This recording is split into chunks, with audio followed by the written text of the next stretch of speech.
కొన్నిసార్లు సృష్టించబడిన వస్తువుల దగ్గరికి వెళ్ళి మోకరిల్లి మనిషి ప్రార్థన చేస్తుంటే నువ్వే మమ్మల్ని కాపాడాలి, నువ్వే మమ్మల్ని రక్షించాలని. సాధ్యమవుతుందా? సృష్టి వేరు, సృష్టికర్త వేరు కదా. సృష్టి ముందు మోకాళ్ళుని మమ్మల్ని కాపాడండి, మమ్మల్ని రక్షించినట్టు అవి ఏం చేస్తాయి? ఆ సందర్భాల్లో మానవుడు ఈ రోజున ఆధ్యాత్మికంగా ఎంత దిగజారిపోయాడంటే సృష్టికి మరియు సృష్టికర్తకు తేడా తెలియని పరిస్థితిలో చాలా మంది ఉన్నారు. ఉదయాన్నే లేచిన తర్వాత సూర్యుడిని చూసి సూర్యుడు మనకి వెలిగిస్తున్నాడు కాబట్టి సూర్యుని దేవుని చేద్దామన్నారు, చేసేశారు. చంద్రుడు లేకపోతే వెన్నెల లేదు కాబట్టి చంద్రుని కూడా దేవుని చేద్దామన్నారు, చేసేశారు. నీళ్లు లేకపోతే బ్రతకలేం కాబట్టి నీటిని దేవుడు అన్నారు. గాలి పీల్చుకోలేకపోతే బ్రతకలేం కాబట్టి గాలిని దేవుడు అన్నారు.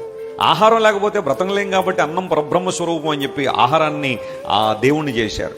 ఇలా పంచభూతములన్నింటినీ కూడా దేవుళ్ళుగా మార్చేసి వాటినే పూజిస్తూ వాటినే ఆరాధన చేస్తూ నిజదేవుడిని, సత్యదేవుణ్ణి, సృష్టికర్తన దేవుణ్ణి మర్చిపోయి ఆరాధన చేస్తున్న వాళ్ళు ప్రపంచంలో చాలా మంది ఉంటే దేవుడు ప్రశ్నిస్తున్నాడు, దేవుని లేఖనం సెలవిస్తా ఉంది, ప్రపంచంలో వేటిని లేదా ఎవరిని దేవునికి సమానులుగా చేస్తారో ఆలోచన చేయాలి.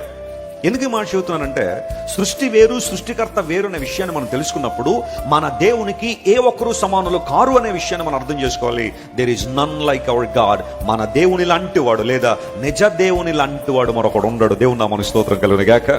ఆయన తనకు తానుగా ఉండువాడు, తనకు తానుగా మనకు మేలు చేయగలిగిన సర్వము ఎరిగిన సర్వాధికారైన దేవుడు ఆయన.